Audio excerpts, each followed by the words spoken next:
Conrad will present A Week in Politics, the political report of the Provisional Central Committee of the CPGB. Um, this will be followed, of course, by an open forum, which you'll all have seen before, a forum for discussion of socialists of all parties, or indeed none. Next week, there will be no online communist forum. We've got something even better, Communist University, which runs from the 3rd to the 10th of August at the International Students' House in Great Portland Street, a stone's throw from Great Portland Street Tube. We'll be posting links to Communist University in the chat, and you can hopefully sign up, either come for a day or stay for the whole week. Jack's report, as usual, will last about an hour. If you want to ask a question or make a contribution, just click your raise hand button, and we'll bring you in towards the end at the end of Jack's presentation. So, Jack, over to you. Thanks, Ian. Well, I'm going to start this political report as we advertised in this week's Weekly Worker with Kamala Harris.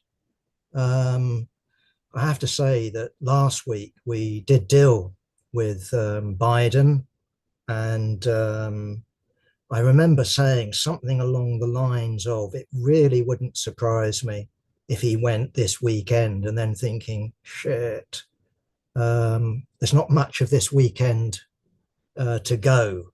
But as it turned out, no surprise that Biden went. The only question, I think, really, certainly as far as I was concerned, wasn't if, but when. And so he went early. The pressure on him was mounting. And unless you're a particularly remarkable human being, very few of us make a recovery from Alzheimer's or some sort of degenerate brain disease. So there was only one way Biden could go. You know, if his last performance up against Trump was a disaster, and it was, if there was a rematch as was scheduled in September, one can only, guess at the result from a Democrat point of view. It was a guaranteed disaster. So no surprise that he stepped down. I have to say that in terms of it being the weekend, that was, of course, a hunch. I had no inside knowledge or anything like that. Who did? I suspect his family and very few others were aware of that. Okay, so what we need to then do is look at Kamala Harris. I have to say that sort of looking back, it's not a surprise, is it, that the vice president, looks like she's going to be a shoe-in at the Chicago convention. For the Democrats to have had an open convention would have been to court disaster. All you need to do is look at the contested Republican ticket to see them lambing into each other. It's true that Trump, stood aloft, stood aside while they fought it out. But the fact of the matter is, in order to get selected in an open contest, one would be inclined, to say the least, to attack one's opponents.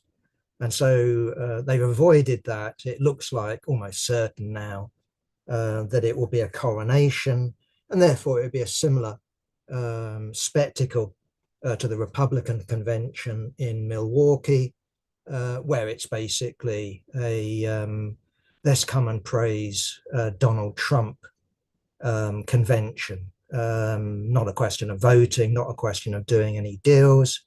But yes, maybe we'll either know beforehand or certainly during Chicago who Kamala's running mate, who the vice president choice is going to be in terms of Democrat candidate. Okay, we'll come on to opinion polls just in a second. in terms of what should we expect if, and I do think it's a very big if, Kamala Harris actually wins in November. I think myself, as would be expected, there's going to be very little change. And, when one looks at domestic policy, Biden's pushed through this version of a Green New Deal. It's got the American economy chunking along a bit. So in terms of employment, that's picked up. In terms of rhetoric, when it comes to domestic politics, I can't see there being any serious change. And I think the same basically applies when it comes to international politics. A great deal has been made of Kamala Harris not chairing the Congress session where they had Netanyahu speaking. My understanding, for what it's worth, is that that had been agreed way back. Either way, that was still a political decision. She could have changed her mind, especially now that she's gone from being simply the vice president to the presidential candidate of the Democrat Party, but she chose not to. I suspect that that was a reasonably canny political decision. After all, you had the boycott of Netanyahu's speech by quite a lot of Democrats. And in terms of voters out there, certainly Kamala Harris, needs to secure progressive opinion in terms of the Democrat base, but also Arab and Palestinian Americans. When it comes to Jewish voters, I think we all are aware that the Jewish vote isn't like it used to be. Nonetheless, the majority of Jews in the United States, I think you can safely say, are inclined to the Democrats. And also what's interesting about them is that more and more of them are actually critical of Israel, not least the government headed by Netanyahu, which of course is the most right-wing Israeli government in the history of the state. So there's a slight change, perhaps, when it comes to tone, when it comes to rhetoric on Israel. But Harris is a signed-up member of AIPAC, Friends of Israel in the United States. I can't see her, turning off arms supplies to Israel. I can't see a United States under her as president breaking with Israel diplomatically. So yeah, there might be, and maybe there already is, a slight change in tone, but I don't think that amounts to a strategic shift in the offing in terms of America in the Middle East. America can rely on Israel. It's an unsinkable aircraft carrier. Why? Because the majority of the electorate in Israel, that's 80% easily, actually values the alliance with the United States. And you cannot say that about Jordan's alliance with the United States, or Egypt's alliance with the United States, or Saudi Arabia's alliance with the United States. Indeed, if you were going to guess, the opposite would be the case, that the masses in those countries actually resent the United States, not least, of course, because it's backing to the hilt Israel and the project of a greater Israel. Okay, so when it comes to other foreign policy, will there be a change in terms of Harris? Will there be a change in terms of China? I can't imagine it for a second. Harris will be lined up to defend Taiwan, and that is to block China when it comes to the Pacific. I can't see any change when it comes to Ukraine. Biden's position has been, we'll back you all the way through until you remove the last Russian from Ukrainian soil. That's been the Biden position, and I think that will continue to be the Harris position. Okay, so let's just think about opinion polls. Opinion polls at the moment in America, I suspect if you're a pollster, it might be very interesting, but it's also going to be presenting a very confusing picture because what we've had is a Biden as the candidate visibly deteriorating in terms of his health, his faculties, and we've seen the assassination attempt on Trump and the sort of brilliant photo opportunity that it provided him for. And now we've had Harris coming in. So I would very much expect that with Biden, you had a lot of people doubting him. Assassination attempt on Trump, that would excite not only the Republican base, but beyond that base. So I would expect there was a spike up in terms of Trump's popularity. But now you've got Harris in, it is a different picture. But is it a radically different picture? Has it affected the underlying dynamics in the United States? And you'd have to answer on that score, no. Has it affected perceptions? Well, clearly. How long will perceptions be influenced by these, concertinaed events? Well, I shrug my shoulders and say, I don't know.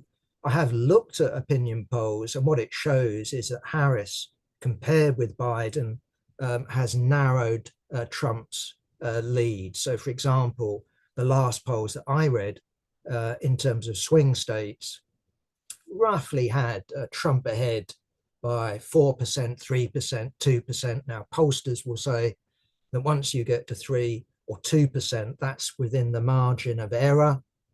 Again, they know more about it than I do. I'd also just throw in as a, how should I put it, a sort of sobering warning. And that is, in Britain, at least, we have this thing that frustrates pollsters, shy Tories. People don't like, or at least enough people don't like saying, I'm going to vote Conservative to actually, how should it, make a material effect on polling. And I think the same is true in the United States. There are shy Republicans, there are shy Trumpites. So for every 10 open and proud Trumpites, you'll have at least 1, 2, or maybe even 3 shy Trumpites. In terms of the underlying dynamic, though, as I've argued, I don't think it affects anything. And the underlying dynamic is of a declining United States, a declining United States of where, at least for my generation, it used to be, as the old slogan went, you've never had it better. That was the case in the 1950s, well into the 1960s. Well, it's no longer the case. It's no longer the case that parents can look at their children and say that they're going to be better off than I am. It's no longer the case that people can say next year, the year after that, I'm going to be better off than I am this year. And that matters in particular, I would argue, in a capitalist society, because it's not a question simply, as some of the left sort of reports, of how many people live in absolute poverty, i.e. cannot afford to house themselves, cannot afford to feed themselves. But we actually live in a capitalist society when it comes to the United States, when it comes to Western Europe, Australia, Japan, countries like that. What we're dealing with is a capitalism that both exploits the worker as an object to squeeze surplus value out of, but we're also in a society of where a good chunk of the capitalist class relies on exploiting the worker as a consumer. And what we have is every year, every month, every week, a new wants paraded before the population. So the population, the mass of the population, go round for most of the time dissatisfied. And what they're sold, of course, is the image of the car, the image of the watch, the beautiful face, that's the result of huge amounts of expensive plastic surgery. What they're sold is the lifestyle of the rich and the famous, and they aspire, or at least many people aspire to that image, but they can't make it. And of course, this is a moving picture. What used to be the lifestyle of the rich and famous 20 years ago or 30 years ago is no longer the lifestyle of the rich and the famous now. As I said, there are constant new things to put in front of people that they feel that they've got to have.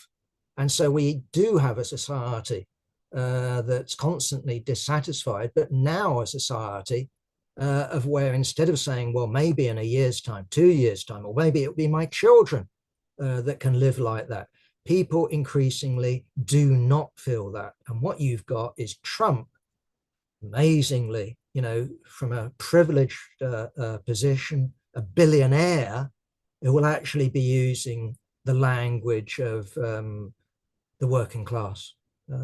I'm in favor of the working class. I'm in favor of those who are trod down.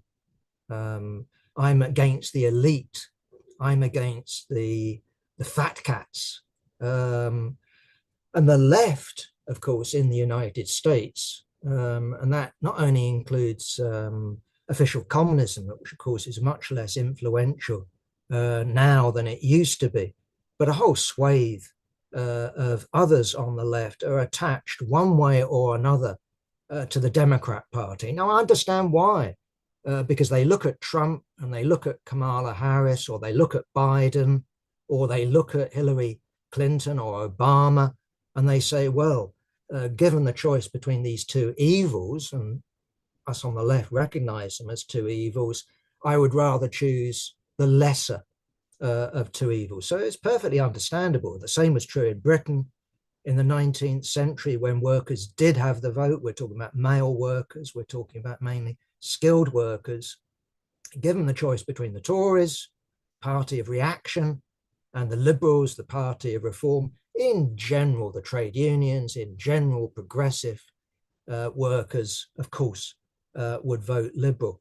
But the problem precisely is that what that does, it constitutes the left as part of the problem, because that's precisely what people are rebelling against today in the United States, or at least large numbers of people are rebelling against. And in that sense, we identify ourselves with the problem instead of actually putting ourselves forward as an answer. So a break has to happen at some point. And at least from my angle, I don't think it's a question of the streets, strikes, looking around for the next mass movement. Short time ago, it was Black Lives Matter. There's been just an endless succession of such movements, all well motivated, but they clearly cannot constitute themselves a political alternatives, because what they're about is protest. What they aren't about is the politics of power. And what we need is a project of power. So yes, we ought to protest, of course, against the horror that's going on in Gaza today. We ought to protest against, the threat to the planet from runaway climate change. We ought to protest against all manner of different injustices. But the key question is actually replacing the system. As the slogan goes, amongst climate activists, we want system change. And you ain't going to get system change simply by demonstrating. You ain't going to get system change by going on strike, even if it's a general strike. No, we need a party, a mass party, a party not based on some, I don't know, guru, of where you have to agree with everything, but a mass party that organizes the working class into an alternative ruling class. Okay, having dealt with Kamala Harris, as I said, I haven't got a clue what the result in November will be. You know, one would expect it to be close, but at the moment, it still looks like that Trump is out ahead, and one would expect in the course of the campaign, her honeymoon to come to an end. What about Trump? Well, at least listening to the BBC, as I do when it comes to BBC Radio News, I have to say that I'm turning it off more regularly than I'm used to turning it off. So, for example, how many times have I listened to the phone call between Kamala and the Obamas?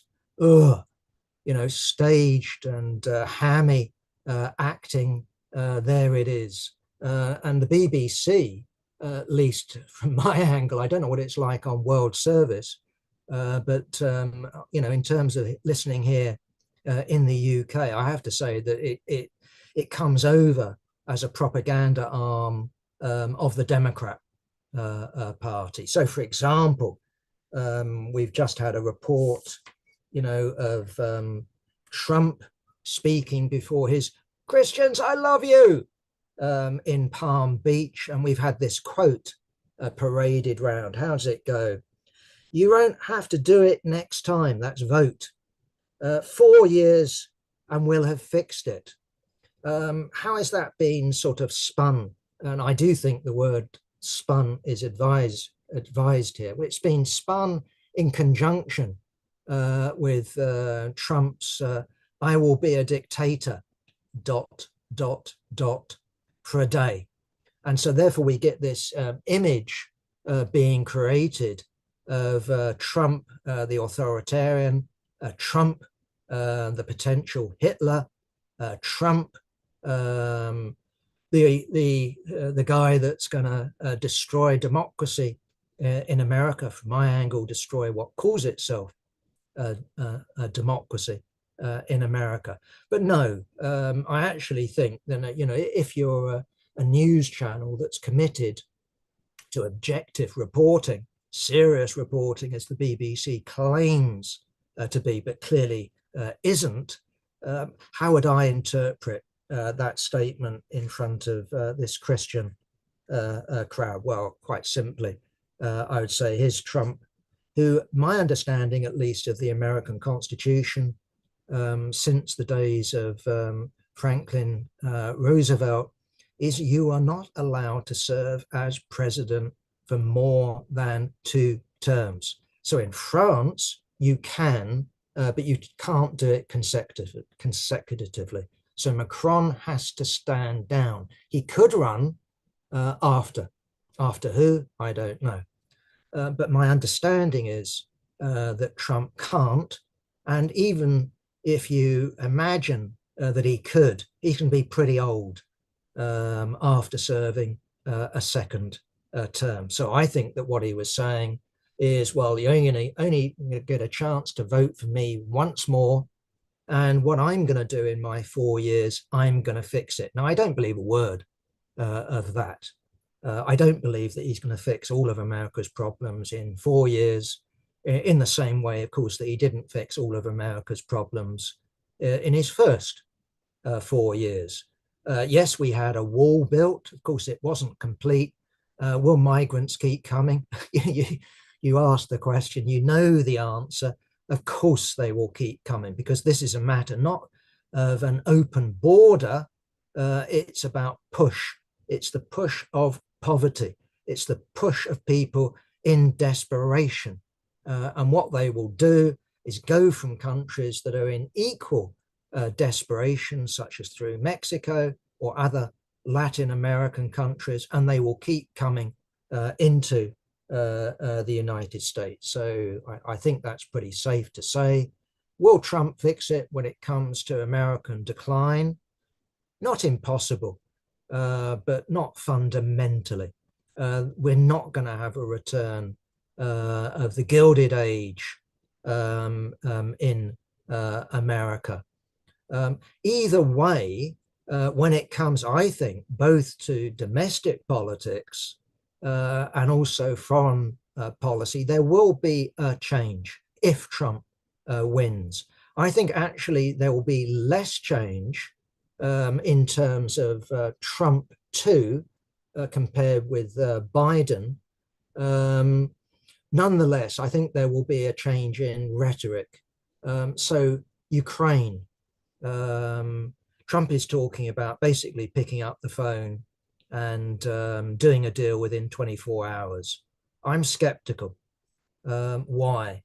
Because if we look at really what the war in Ukraine is, this isn't a war, at least in our opinion, simply between two powers, Russia, a big bully, 150 million people, poor little Ukraine, 40 million population. This isn't simply a war between two countries. This is a war between Russia and the United States, but the United States acting as the puppet master.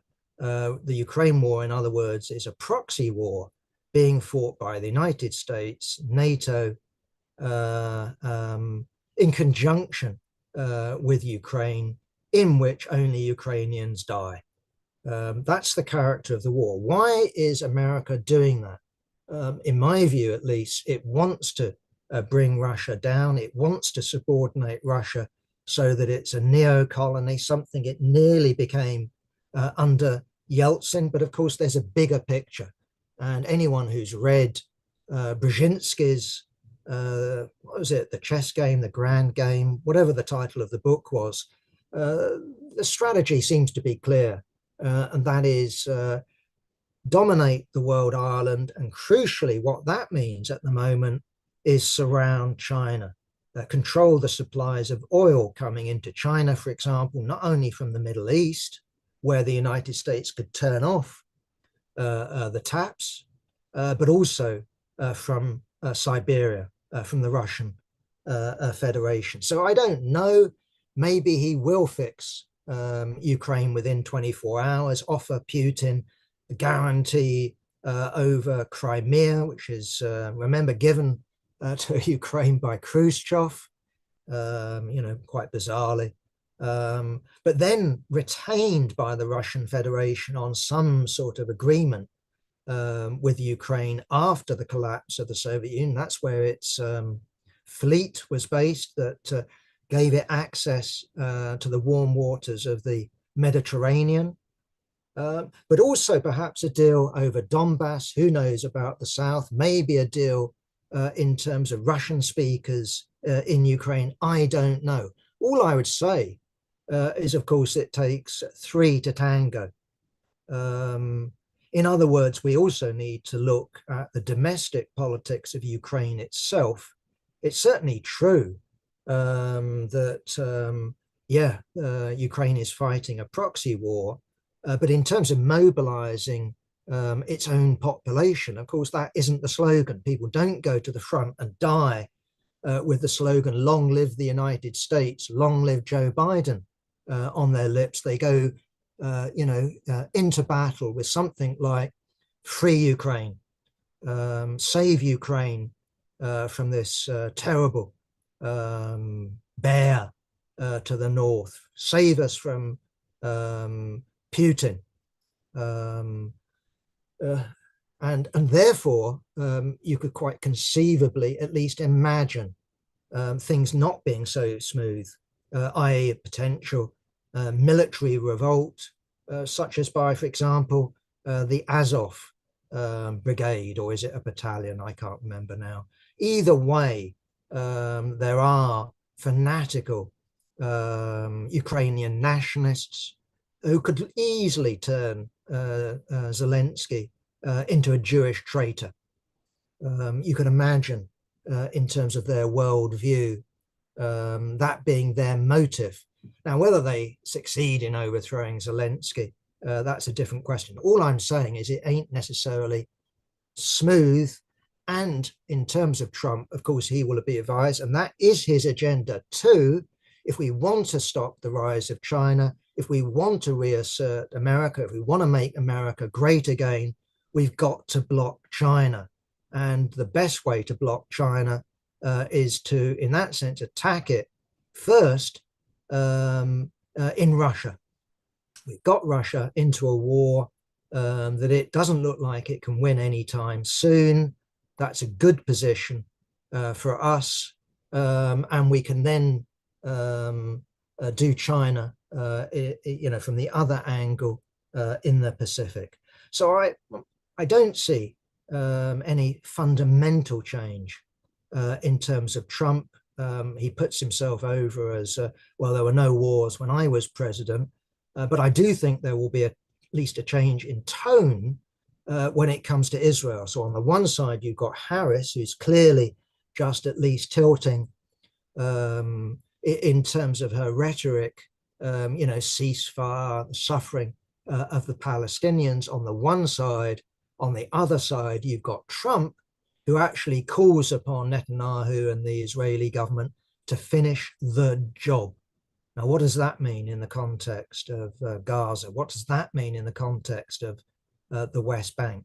I don't know, but it does conjure up to me ethnic cleansing, does conjure up to me forcing the population of Gaza into the Sinai, forcing the population, the Palestinian population on the West Bank over the other side of the Jordan.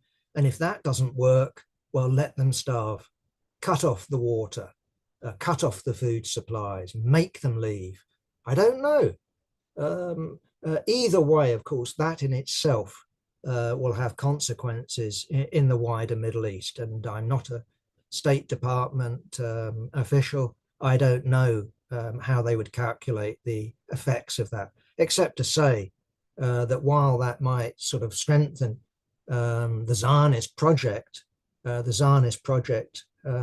doesn't exist in isolation. It needs an imperial sponsor, and the imperial sponsor also has interests separate from its attack dog or its unsinkable aircraft carrier. So I don't know where Trump will go on this one. When it comes to domestic politics, while I do dismiss the idea of Trump as a proto-Hitler or whatever, I do think that he has an authoritarian agenda. I do take it seriously when he says that he's going to deal with the Democrats who persecuted him from the get-go in terms of his first term. But also, and I've said this all the way through, I don't think the threat just comes from Trump, and I don't think the threat just comes from the Republicans. If you dress someone up as a Nazi, and one presumes that a lot of them take that seriously, what should the army do?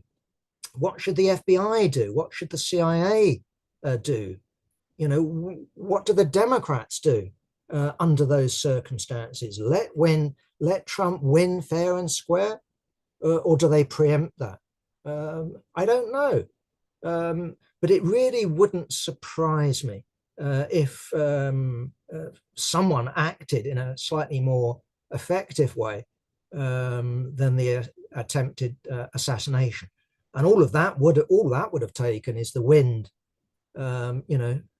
being more favorable. I'm saying this in a completely biased way. You can gather that, but all it would take is the wind, a gust of wind, and that bullet might have gone through the middle of his head. Anyway, I think that's covered the United States for me at the moment. And what I thought I would do is just elaborate a little bit on the Ukraine question. I haven't written about this war for quite some time. Why? In part because I really don't think I've got that much new to say at the present time. So I have been, reading up, seeing what's going on. And the picture seems to me that in terms of the summer, if this counts for the Russian summer offensive, so be it. There are reports, regular reports of Russian attacks, small advances, a village captured here, a village captured there, Ukrainian forces nearly surrounded there. And it's certainly true, Russia is gaining ground. Will the famed F-16s, which might be arriving as I speak, will they make a decisive difference? I've argued all the way along, no. I think it's something like 65 F-16s are due for delivery. These are fourth generation fighter aircraft. They're not the most potent US fighter, that's the F-35, but they're potent weapons nonetheless. But what we've seen in Ukraine is a situation that air dominance is no longer what it is. And if you look at Russia, for example, which overwhelmingly should have air superiority, just note their development of these glide bombs. Their aircraft take off in Russian territory and launch these conventional bombs that have been adapted with some sort of fins to guide them in from a distance. So in other words, these munitions are being delivered from Russian territory, or certainly well away from the front line. They're too vulnerable now, both to shoulder-launched Stinger missiles or to Patriot missiles or whatever the United States has supplied. So sure, you would expect F-16s to take to the skies over Kiev and other such cities to shoot down slow-moving drones. That would be easy, but you would not expect them over the Russian front line. These are not planes that you would commit to do the sort of operation we saw Israel conduct over the Yemen the other week. So I don't think myself that they'll make a decisive difference. I think that what you've got in the Ukraine is a war of attrition. It is very similar to World War I, with trenches, with fortifications, but of course with the difference that tanks no longer play the role that they played at the very end of World War I and played in World War II. They're not quite yesterday's weapon, but then by no means, the decisive weapon of battle that they were. What matters, at least at the moment, is the addition of cruise missiles and drones. But what seems to be deciding the matter at the moment is good old-fashioned artillery shells. Who can produce the most? Who can shoot off the most? And then who can afford to lose the most men in terms of attack? And myself, I don't think that that's simply a question of looking at the size of the population of Russia, the size of the population of Ukraine, and saying, well, it's obvious that Russia will win, because these questions are decided politically. The morale of the army, the political divisions in Moscow, the political divisions in Kiev, the political divisions in Moscow. After all, if we look at the United States, it basically scuttled out of Afghanistan. And wasn't that because America didn't have enough people? Well, it certainly decided it didn't want to lose any more troops. What's the point of losing troops to, improvise explosive devices on the roads? What's the point of having our helicopters shot down? Let's get out. And Britain took the same decision in Iraq, having easily taken the country, from the forces of Saddam Hussein. They basically handed over to Iranian proxies. Okay, and what I thought I would do, just very briefly turn to the speech at Royal, I think it was the Royal United Services Institute in London, delivered by General Sir Raleigh Walker, he's the new head of the armed forces in Britain. He delivered a speech during which he said, well, at the present rate, in terms of Russia, if its aim is to take all the territory that it's officially annexed, he says it will take them 5 years and 1.5 million casualties. No, casualties is not the same as deaths. And quite frankly, it's a silly figure anyway, because battlefields don't work like that. Nonetheless, it still gives you an idea of the slow pace, at least at the moment in Ukraine. Who's moving forward? It's Russia, but they're moving sort of at a snail's pace. If you look at a map, it really is fine lines. It's not big wedges of territory. And what's it costing them, at least in terms of his figures? Yeah, it will cost them a further 1.5 million deaths. And then he gets into the realm of nonsense. This is his speech. And he says, well, the real question is, if we allow Putin to get away with that, that's the holding of Crimea and then the taking of all the territory in the other 4 oblasts, then it would be NATO next. Now, this is my sort of fantasy. I'm an advisor to Vladimir Putin, and I come up to the victorious Vladimir, and I say, Vlad, I've got a really good idea. Having gained our 4 oblasts, not least with the help of our friend Donald in the United States and his brilliant negotiating style, we're now going to go on and we're going to attack the Baltic republics, of where there are Russian speaking populations and Russian speaking populations that have been subject, uncontroversial statement, to persecution because of their language and ethnicity. There's no doubt about that. So, okay, we liberated our fellow Russians. We've incorporated our fellow Russians in Ukraine into Mother Russia.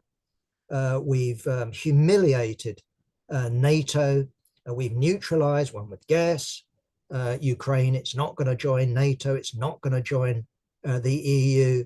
The next step, Vladimir, is the Baltic republics. I can't see it myself. The difference between Ukraine and the Baltic republics is obvious. It's not because the Baltic republics are a pushover. They would be in military terms if they were isolated, but no, they're not isolated. They are part of NATO, and NATO's doctrine is an attack on one is an attack on all. So basically, me, the advisor of Putin, is advising Putin to declare war on the United States. It's just nonsense.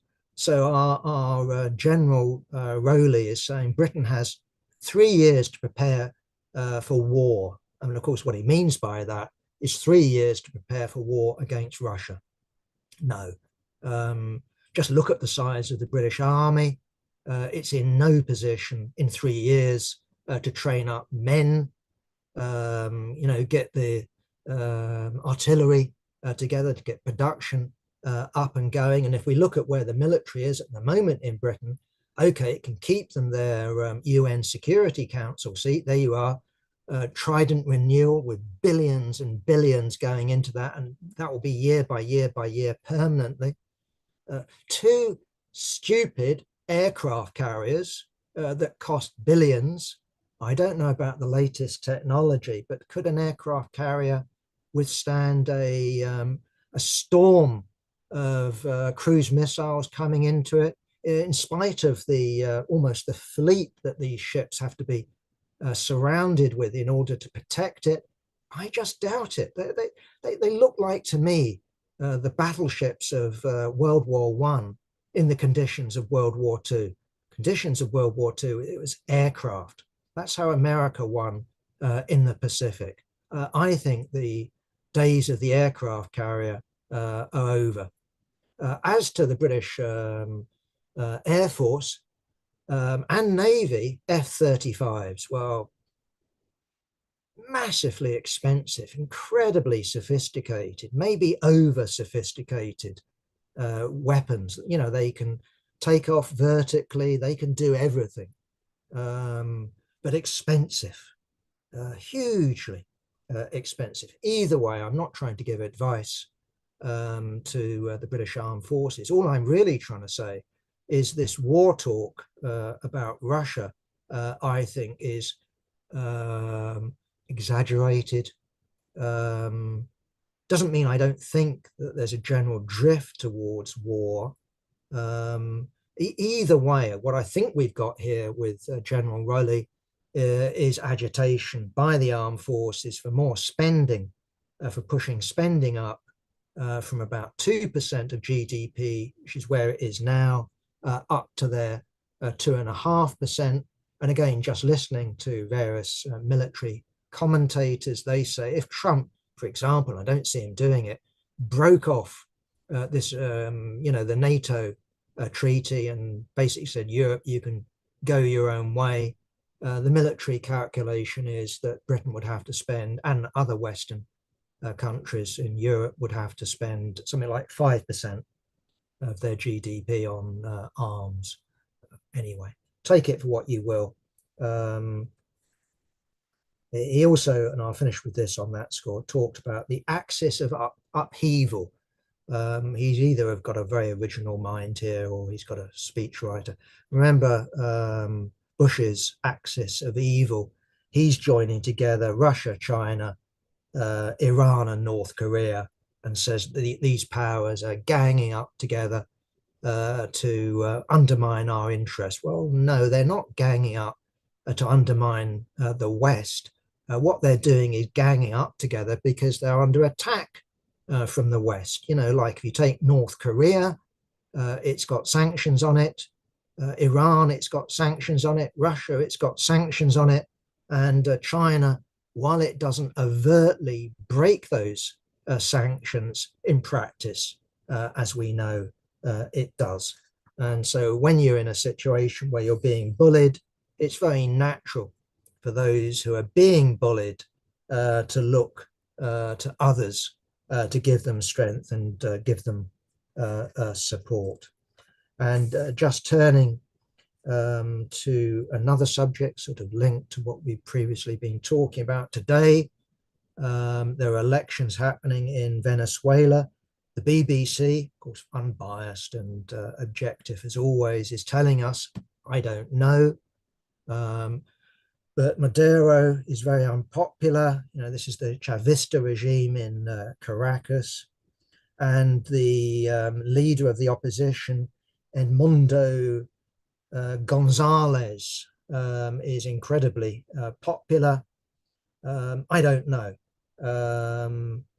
But I would say that it would be at least understandable if there was discontent with the government of Venezuela. Now, the BBC and other such outlets are basically saying that this is all to do with incompetence and the regime, the Chavista regime, is full of corruption and just can't run anything.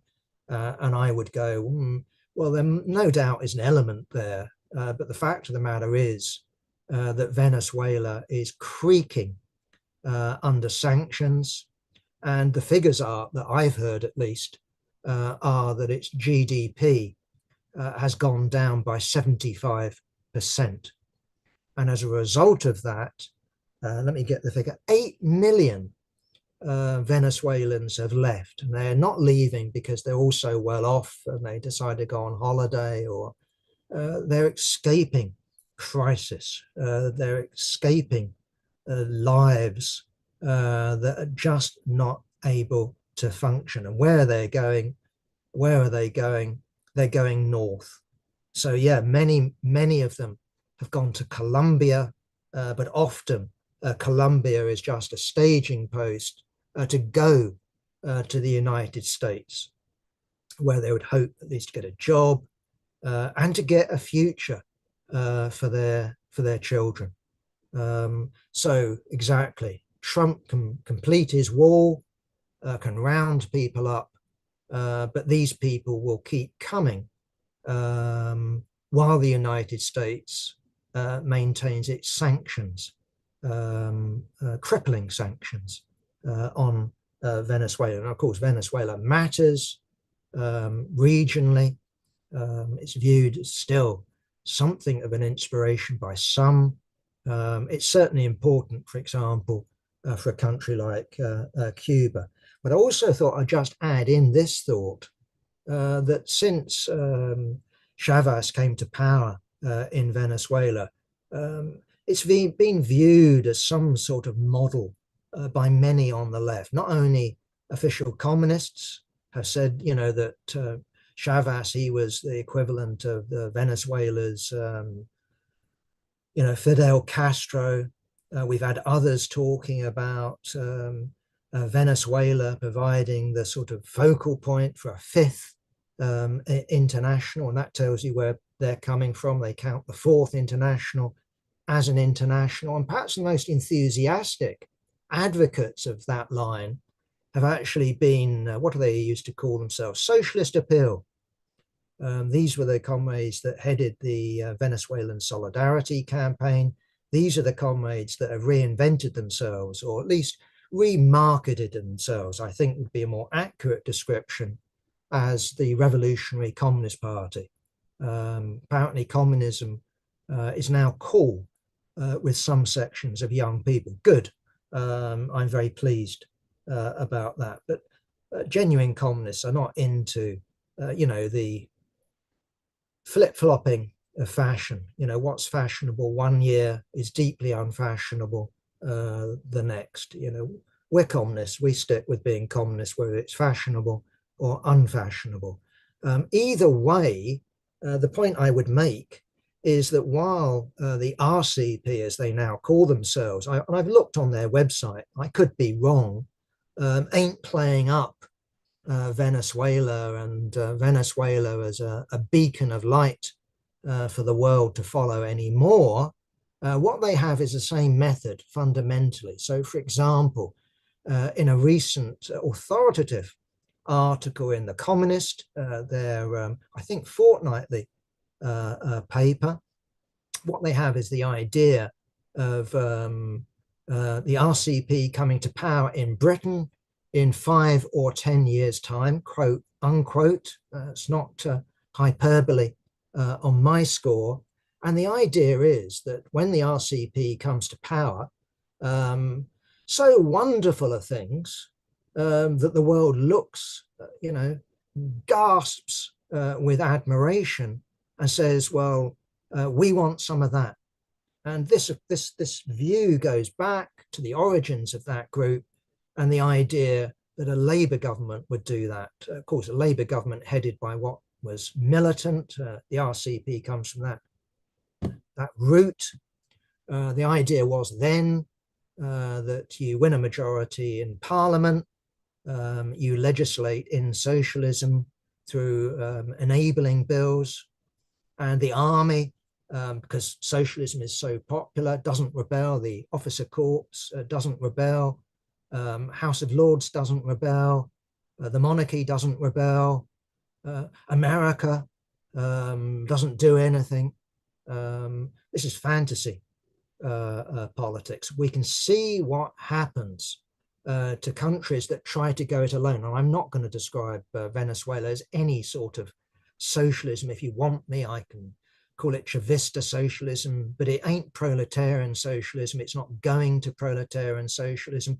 It's some sort of freaky society produced by the general decline of capitalism as a social form. Either way, the point I would make is that if we had that eventuality happening, far from it being a blessing, it would be viewed as a curse. This was the case in the Russian Revolution.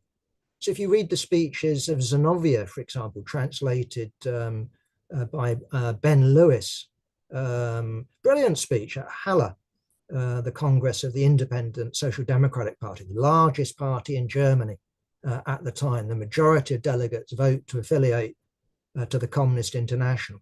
Zinoviev is saying, we are poor, we're living in poverty, we're relying on you, comrades, to make the revolution. And that's the point, that if you are isolated, then you're doomed. And if you're isolated, the chances are you degenerate. And counter-revolution either comes from the outside or it comes from the inside. And Russian workers, they didn't go to the north, they didn't go to the west, they didn't go to the south, they went back to the countryside.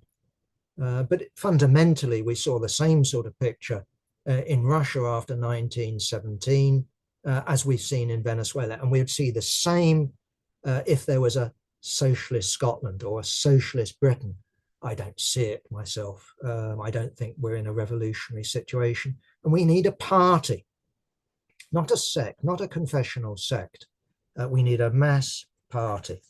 Anyway, just a few other points, a few more minutes before I've got to, or at least aiming to close. Just a few points. Okay. Lee Anderson, Manchester Police, but also Andy Burnham saying it's more complex than that. Lee Anderson wants to confer a medal on this policeman who's stamping on the head of this prone man. Burnham says it's a lot more complex. Well, it isn't that complex. I actually listened to a very wise woman on Radio 4. I think she used to head some sort of department of police complaints. And either way, she said, look, the thing about airports is these guys are armed. They're armed with submachine guns. And the guys you choose to do this policing work at airports should be the most calmest, least upsettable people that you could possibly choose. These are not hotheads. You shouldn't be choosing those people. You should put them through rigorous training, but also rigorous selection. And there's no excuse, when someone's prone in front of you, whatever's happened a minute before, even 30 seconds ago or half an hour before, there is no excuse for the police doing this. What motivated this particular individual, I don't know. It doesn't matter. It might when it comes to trial, but in terms of are the police in the wrong? Obviously. And the fact that you've got Lee Anderson making excuses for the police, that is totally unsurprising. When it comes to Andy Burnham, I do think it says something about the Labour Party and even those potential rebels in the Labour Party, such as our regional mayors. Another little footnote, Tommy Robinson's march, BBC reports tens of thousands. I think his own propaganda says 100,000. Doesn't look like that to me. Either way, was this a fascist demonstration? Well, yeah, okay, I don't mind that as a description, but I would definitely put the word proto in front of it. This was not or organized fighting units. So this wasn't a fascist organization being mobilized. It was a proto-fascist mob. Now, we shouldn't dismiss that in conditions of a solid Labour parliamentary majority, with the coffers apparently being empty. In other words, the ability to deliver, I would have thought, bugger all over the next 4 or 5 years. With reform, okay, only with a handful of MPs, but nonetheless with millions of votes. We should be aware of the history of the Tory party when it comes to extra parliamentary action. What's the slogan of this mob? We want our country back. I can sort of work out what they mean by that. I think what they mean by that is no recent migrants, perhaps no Muslims. On the other hand, I did see 1 or 2 black faces on the demonstration, which says something about assimilation, but I suspect myself they also mean black faces. And so their Britain is of the past, but it's also an imaginary Britain, because I'm old enough to remember when to be British was also not to be Irish, that you could see outside pubs notices, no gypsies, no Irish, no dogs. And that was real. And you read Engels' Condition of the Working Class in England. The British working class was divided between natives and Irish, who were brought in as cheap labor. Irish were hated. Irish were despised. They were viewed as subhuman, inferior. And if you wanted the Tories, you can go back before that, looking at Jews coming in, and before that, Huguenots coming in, French people coming in. There's always a mythical past. From our angle, what we want is the assimilation of the population, not as English people as we are now, but in terms of a blending of cultures, a progressive culture, a dynamic culture that has new words, new foods, new songs, new ideas. That's our assimilation, both incomers and, how should we put it, native people need to merge in together as one. A couple of other points. I'm not going to have time to develop it. We are going to have an article. I'm not going to give anything more on it, but the protests, I think mainly in Europe, over tourism. Just a quick comment here. If you gave me today a free holiday to Venice and said, there you are, Jack, all expenses paid, here's your ticket, here's your flight, here's your hotel, quite frankly, I would be inclined to go. I really wouldn't want to go with millions and millions of tourists. And I can see why cities and various places are turning away these huge boats that come in, but I can also understand why residents of Barcelona, places in Switzerland, are just overwhelmed with tourists in terms of not just crowded streets, but Airbnb, everything becoming about tourists. So, for example, if you went down to the coastal areas of Devon and Cornwall, you'll find very few Devon people and very few Cornish people. Most of the houses are let out. Most of the houses are owned by people who don't live there, only live there a few months of the year. On the other hand, tourism goes back hundreds and thousands of years. So I'm sort of, I want to think about that question. Again, we're being sold a dream, by the marketeers of wonderful St. Mark's Square in Venice, beautiful canals and rivers and architecture, all of which is real, except when you get there, you can barely see anything. It's like looking at pictures of people looking at the Mona Lisa. You can't look at the picture. Okay. And just lastly, I just thought a couple of points on our correspondent, Brunhilde O, who's raising the question of the CPGB's draft program and its failure to mention anything about trans rights. Well, not quite true, comrade. We do actually say under sexual liberation, miss my page. Anyway, we do cover the question. The real question is, do we want to elaborate? And my answer is no. Do we want to stand up for transsexuals who are being blamed for all sorts of social ills, who are being attacked because they stand outside the norms of religion or so-called traditional culture? Yes, we stand with these people. In terms of our position, I think we need to elaborate such questions elsewhere other than in the program. Our program, if anything, is too long as it is. And we shouldn't be looking to expand in every single area, quite the opposite. This is a broad brush approach. And what it maps out is a strategy for the working class coming to power. And just finally, just wanted to talk about the minimum program. To me, the minimum program, crucially, the political section of the minimum program is about training the working class into being the ruling class.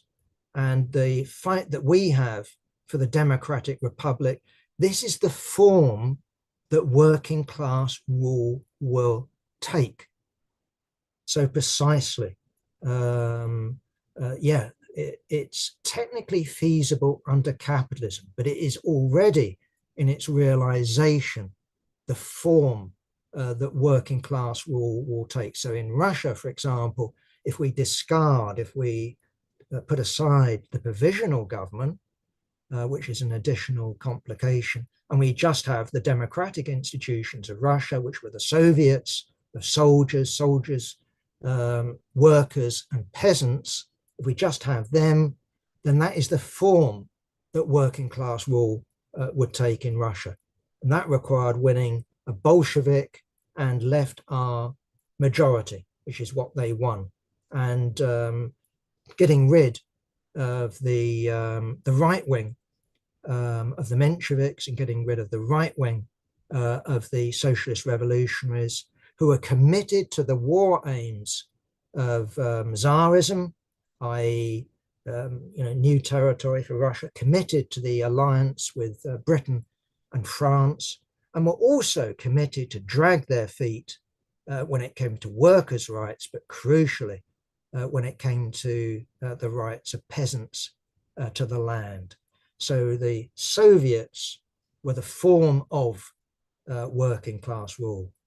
So we don't have an approach programmatically that says, first of all, we will complete the minimum program, and then the struggle for working class rule begins.